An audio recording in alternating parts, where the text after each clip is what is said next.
Hi, how are you, everyone? I would like to introduce myself. My name is Chris Biantoro.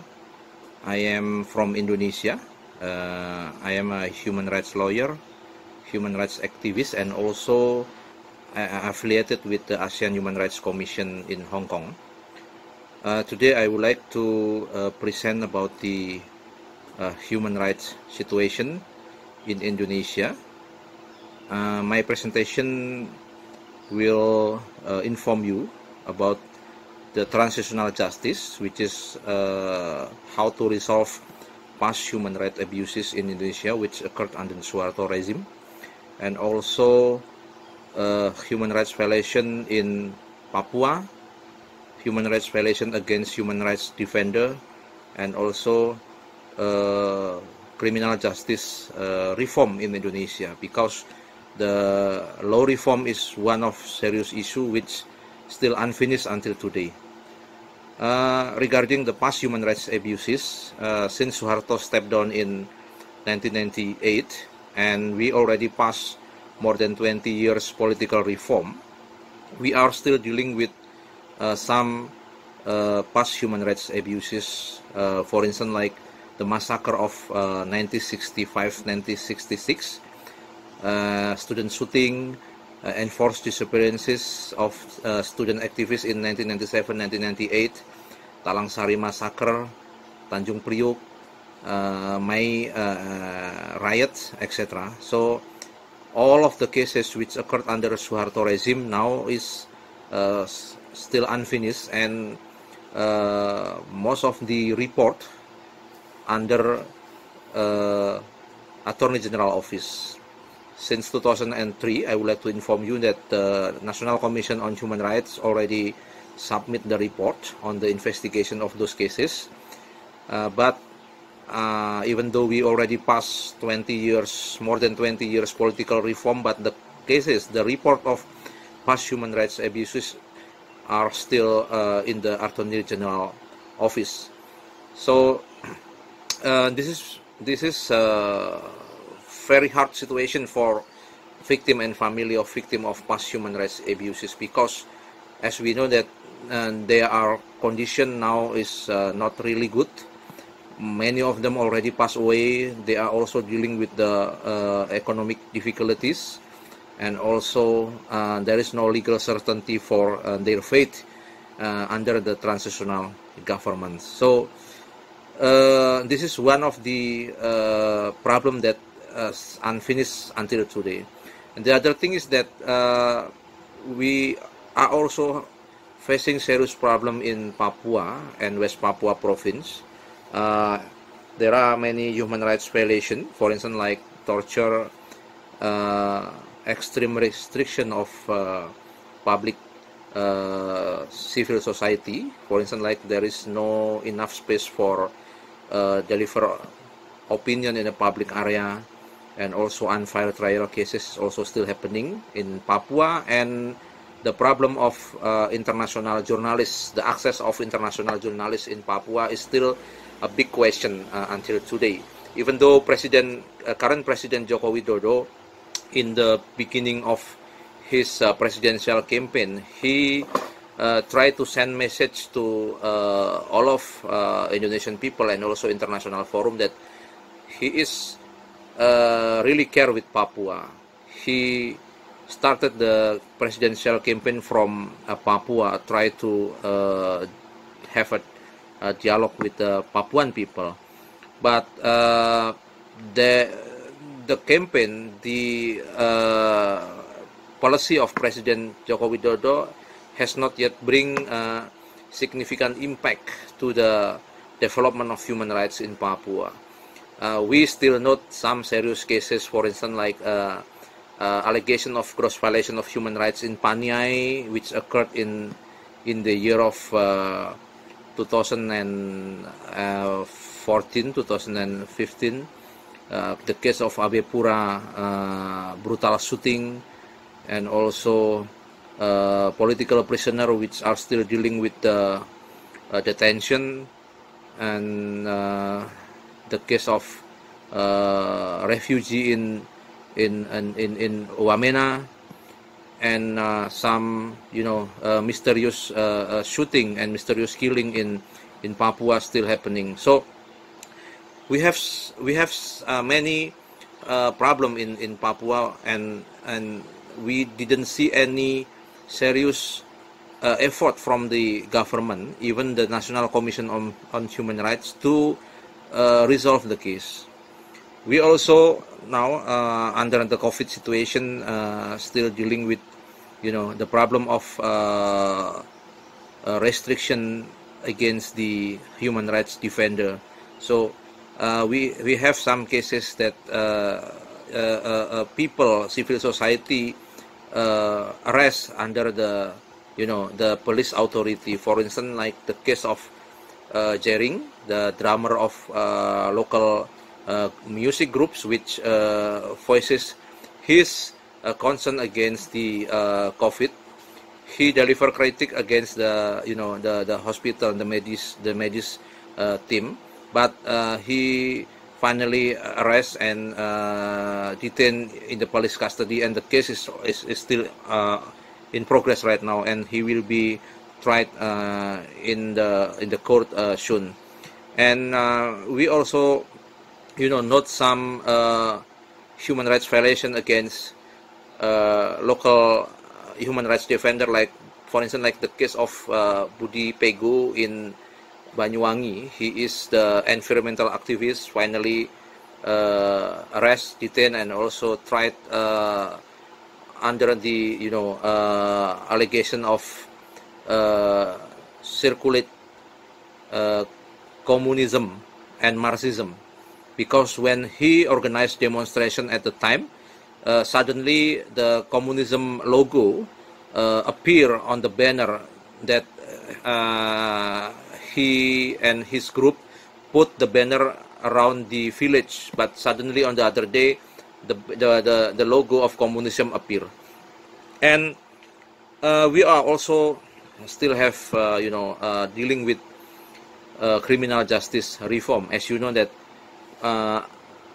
the Indonesian Penal Code, which still existing until today, is the legacy of Dutch colonial.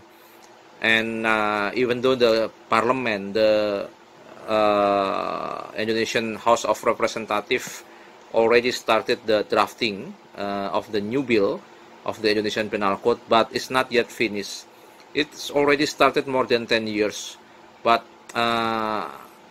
when last month the government and also the parliament try to enacted the bill, there is massive protest from the civil society, because there are in the bill many controversial articles which potentially decrease the space for public and also civil society. So that's why there are a lot of debates and also protests against the new bill. And regarding the criminal law procedure, we are still using the existing law, which is legacy of Suharto, the law number 8 of 1981. We call it the Indonesian Criminal Code Procedure, or Kitab Undang-Undang Hukum Acara Pidana. It is already discussed more than 10 years ago as well. But the progress of the discussion finally stopped in 2014, because the government and also the parliament would like to have priority for the penal code first. So finally, penal code not yet finished, and the criminal code of criminal law procedure also not yet finished. So we are still using the existing law, which is legacy of Dutch colonial and also legacy of Suharto for the criminal code procedure. And what happened after that? Under the Indonesian criminal law procedure, we have problem. We call it pre-trial detention. Under the criminal code procedure, the police, as the first step of the investigation of the criminal case, the police has authority to detain suspect for 20 days. and the police can extend the detention for 40 days after get permit from the prosecutor.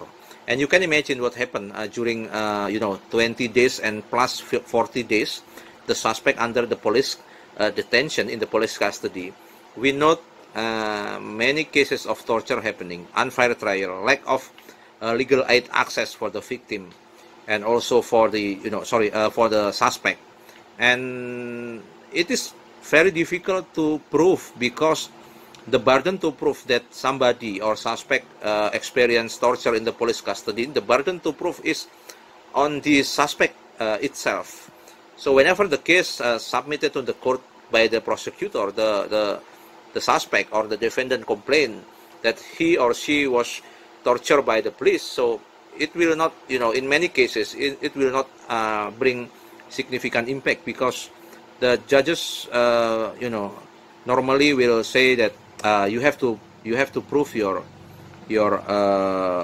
recognition that you were tortured by the police, etc. So and mostly in many cases, the victim of torture, unfair trial, or some other cases, mostly come from the lower class and low education. So that's why they don't have enough knowledge, they don't have enough, they don't brave enough to open the case, to inform the trial that he or she was tortured by the police. And in the prosecutor level, we also have problem that the prosecutor can detain somebody for in total 50 days, so 20 days plus 30 days, and of course the prosecutor need permission or permit from the court. But this is also a problem, because the prosecutor will continue the detention from the police, and when the case submitted to the court also will continue detention, even though in the end, when the suspect or defendant charged or sentenced by the judge, the detention will be deducted from the the initial or the pre-trial detention. For instance, like somebody will be sentenced for 5 years, then the 5 years in total will be deducted by with the pre-trial detention. But it is serious problem in Indonesia, because so far I didn't see a similar situation in other country, that the police, the prosecutor, the court, the high court, the Supreme Court has authority to detain suspect. And it is, of course, in many cases resulted torture, causing torture and also unfair trial. So even though we already passed for more than 20 years political reform, we are still having we still have many problems in Indonesia. Even though we also already ratify, we have ratified key international human rights instrument, for instance, International Covenant on Civil and Political Rights, International Covenant on Economic, Social, and Cultural Rights, Convention Against Torture, Child Protection, Discrimination Against Women. We are, as the country, we already ratify many human rights, international human rights instruments, but it's not bring significant impact in the reality. For instance, like nowadays, we are facing the enactment of the bill on omnibus law, and after the parliament and also the government enacted the law, there are thousands, 100,000 civil society organized protests in almost Indonesian provinces, especially in Jakarta. We have huge demonstration against the policy on the enactment of the omnibus law, because the civil society believe that the content of the omnibus law is not in favor of the labor, and also will create many problems. And the process of the enactment of the law itself has also created problem, because there is no transparency, there is no enough public hearing, there is no enough participation from the public. So what happened during the protest? Many civil society, many groups of students and also activists arrested by the police. The police has authority to arrest somebody before detention in 24 hours.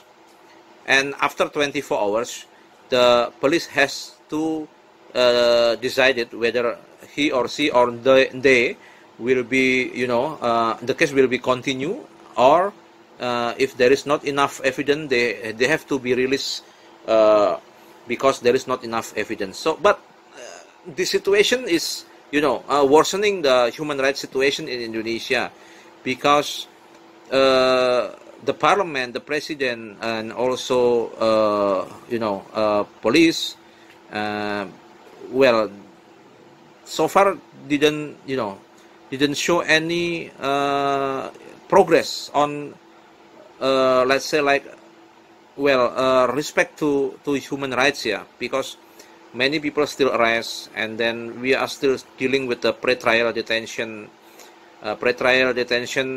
Result causing torture. We still have a human rights problem in Papua and some other islands in Indonesia. We are still dealing with the past human rights abuses, and victim of past human rights abuses facing uncertainty.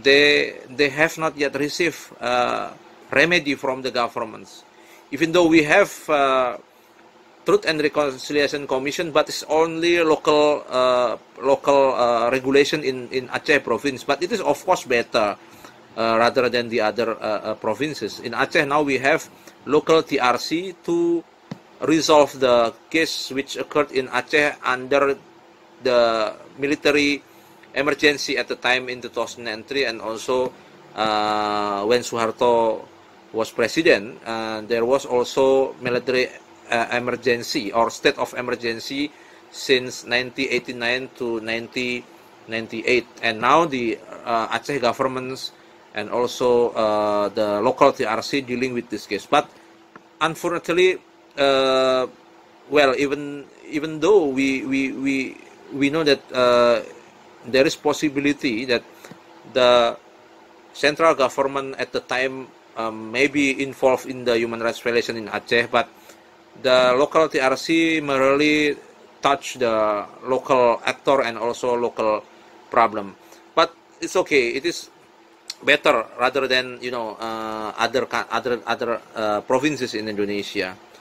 And as a human rights defender, human rights lawyer in Indonesia, I hope that the governments and also the parliament could respect more to human rights, and also could seriously resolve past human rights abuses.